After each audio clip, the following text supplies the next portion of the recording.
wabarakatuh. Kami akan mempresentasikan hasil dari kelompok kami mengenai dialog tentang akal, pengalaman, dan krisis manusia modern. Selamat menyaksikan. Hai teman-teman, pernahkah kita sadar bahwa manusia modern itu berasal dari satu kata, yaitu meragukan?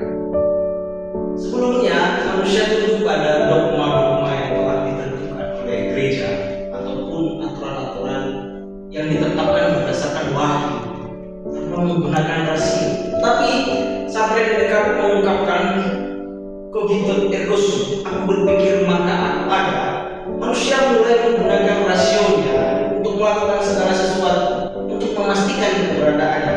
Itu bukan sekadar kalimat, tapi deklarasi kemerdekaan intelektual. Manusia sekarang tidak lagi menunggu sekedar wahyu. Manusia mulai berpikir dalam menentukan keberadaan. Bagaimana? Tapi Andre, bukankah itu juga awal dari kesombongan manusia? Merasa bisa menggantikan Tuhan di pusat pengetahuan. Zaman sentris diubah jadi astrosentris. Realisens diubah. Manusia rela percaya diri. Apakah kedewasan itu sama dengan kebijaksanaan? Pertanyaan yang bagus, Ciri. Tapi jangan buru-buru menyalahkan. Tanpa rasio dunia adalah kabur.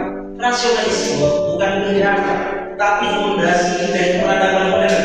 Spinoza dan Leibniz menunjukkan alam semesta ini tertata seperti jam, logis, teratur, dan dapat dipahami. Tanpa akal, pengalaman hanyalah tumpukan pesan tanpa arti. Bagaimana bisa? Tapi akan juga bisa begitu. Musakir bilang rasionalisme dan empirisme sama-sama ingin membebaskan pengetahuan dari karakter teologis.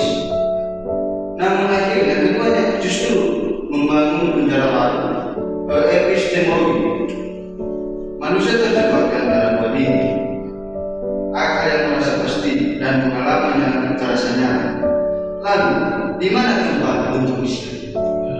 Misteri. Justru akal membuka jalan ke sana. Dengan berpikir jernih, kita tahu batas kemampuan kita.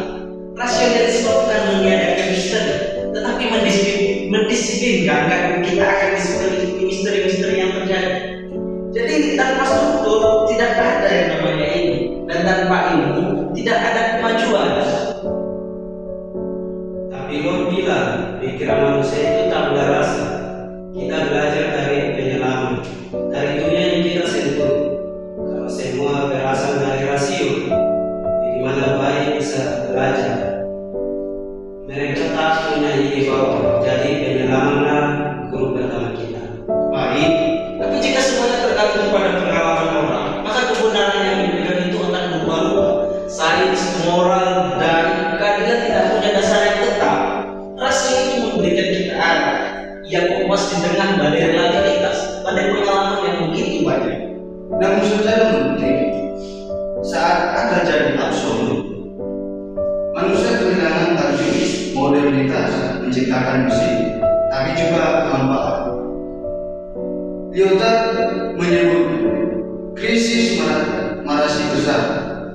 Klaim bahwa akan membawa kemajuan ternyata melahirkan luka kolonialisme, perang, dan bom atom.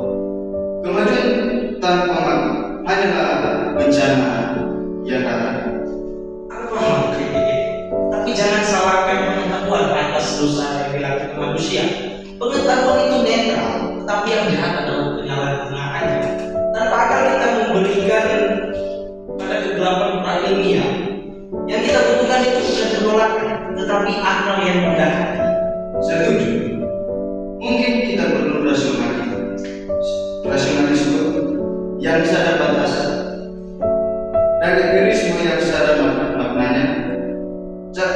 Caputo bilang, iman yang berpikir dan pikiran yang beriman, keduanya saling menyimpang seperti dua sayap burung.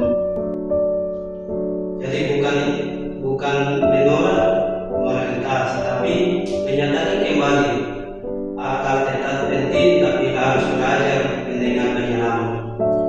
Tepat sekali, filsafat modern bukan kegagalan,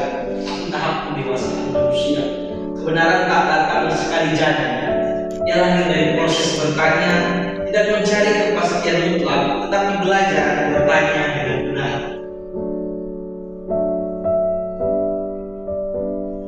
Dan barangkali disitulah kebijaksanaan saudara, menyadari bahwa berpikir dan mengalami bukan dua hal yang berlawanan, tapi dua jalan menuju makna di tengah dunia simulasi dan algoritma.